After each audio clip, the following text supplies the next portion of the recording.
Hey guys, welcome back to Adventure Camping Tactical Nut here, and yes, today we have another knife review for you.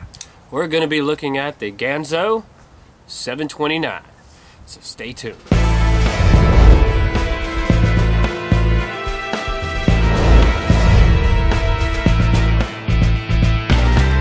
Okay, so as always, let's go ahead and get the specs out of the way. We have a 3.5-inch blade made out of 440C steel with a Rockwell hardness of 58 to 60, G10 handle scales, and axis lock, as you can see. Pocket clip is left and right side only, tip up only. Now, one thing I'm just going to go ahead and point out. Oh yeah, and weight, 4.45 ounces or 4.5 ounces. Go ahead and point out there is no milling of the liners here, but for this knife I really don't care. Now obviously the last one that I reviewed, ta-da, the 727, now this one was modeled after the Ontario Rat. And Ganzo has multiple knives that are modeled after other knives. This one is modeled after the Paramilitary 2 from Spyderco. Has a spider hole. Obviously it is an axis lock instead of a compression lock like a Spyderco Paramilitary 2 would be. But I'll tell you what, guys, I mean, I've been using this now for a month, a little over a month.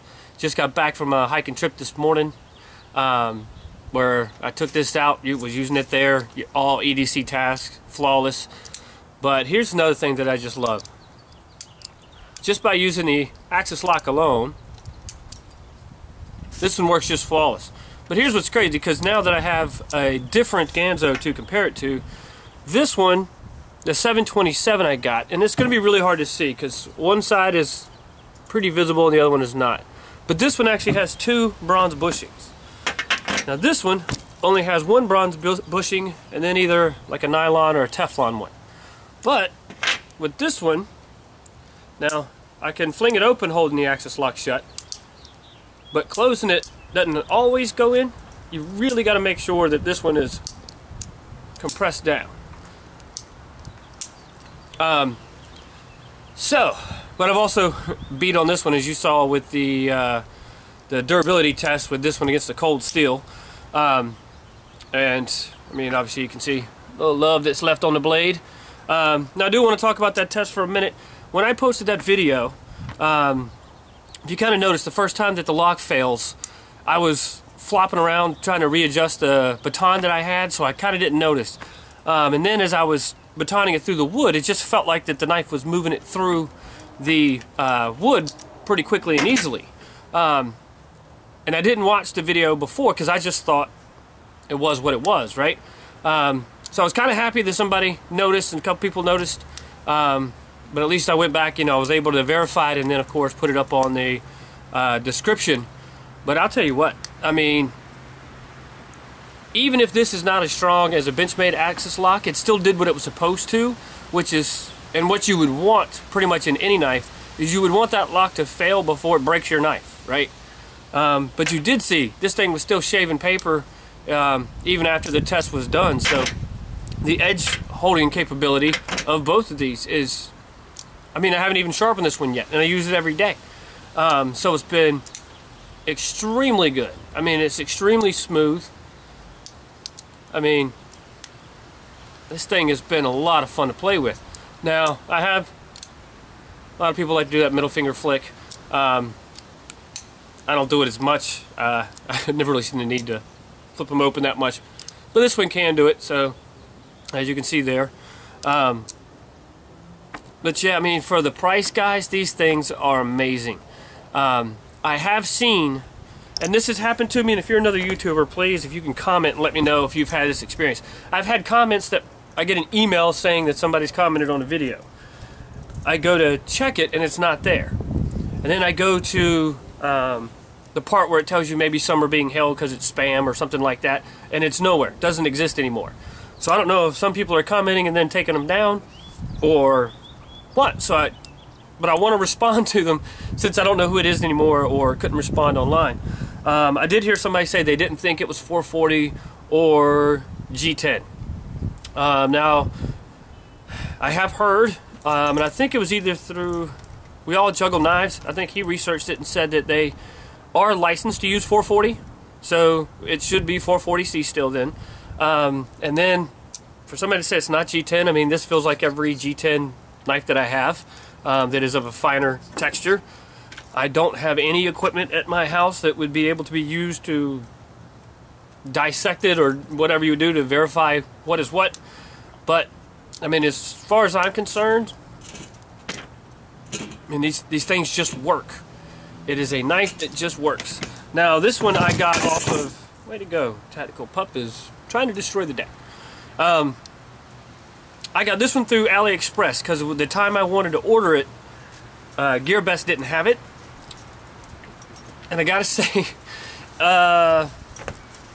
if this is, I don't think it would be typical of their experience, but I bought it, they shipped it, and then it was shipped back to them.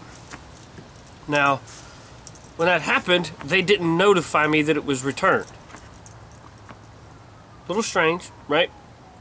So after about a month and a half, you know, I emailed them. I'm like, guys, what's going on? You know, like, I understand this is coming a long way, but usually I would get it way before now. And that's when they told me, yeah, it was returned. Do you want us to resend it? So of course I'm like, yeah, I've already paid for it.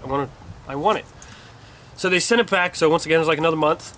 But I found out because this time they gave me a tracking number, and so that morning or that afternoon I saw that it was out for delivery. I get home and it wasn't in the mailbox. So I called the post office. They had it. I went and picked it up. They never put my address on it. They had my name, city, and zip code, but no address. Yeah. So, will I buy from AliExpress again? I don't know. GearBest seems to be reliable. I like them. I know them. Right now, I mean, I just checked a few minutes ago. I think this is like less than 12 bucks on Amazon, or maybe it was 14. 14, I think. But still, anywhere, sometimes they have these things as low as like 11.80 something, all the way up to 20. Any of that price range is 100% worth it. This is actually worth more than that. And in my opinion, they could charge more and get it, because these things just rock. I mean, you got the full flat grinds. Of course, they slice like crazy. I mean, it just does every task that I need it to. And I may, just for fun, because I do have a Benchmade. I have the Osborne Barrage 850. I may put this up against it. Now, we know this is probably going to fail because the other one did, and made by the same people. You know, odds are it's going to do the same thing. But I kind of would like to see how the Benchmade holds up. I've never used a pocket knife ever before to baton until that one test, which is also why I kind of didn't realize maybe the lock had given, because I wasn't used to that feel. It just felt like, you know, because I was pushing down hard on the handle, so it just felt like it was sliding through the wood. Now, I did see the first two passes, it didn't move at all. It was only on that third one when I had turned the wood, it was going more against the grain. But yeah, we kind of like to see how that works out with Benchmade. If you want to see that, let me know.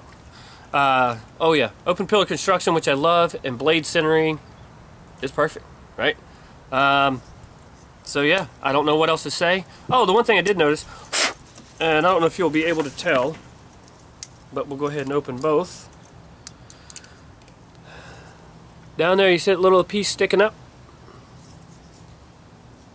It's like that on both. Now, there's nothing that is, oops. You see it on that one? Yeah, there it is at the top. There's nothing sticking out on the other side. That's not the end part of a screw, so I'm assuming it's the way they attach it. But both of them do have that same thing, because at first I kept trying to scrape it out. I thought it was something stuck. But now it's actually just something that's screwed through the metal. So I guess it's how they, partially how they attach the handle scales. But yeah, guys, Ganzo 729. I love their digital camo print. Pocket clip works phenomenal. It's not too tight. The G10 doesn't thrash your pocket.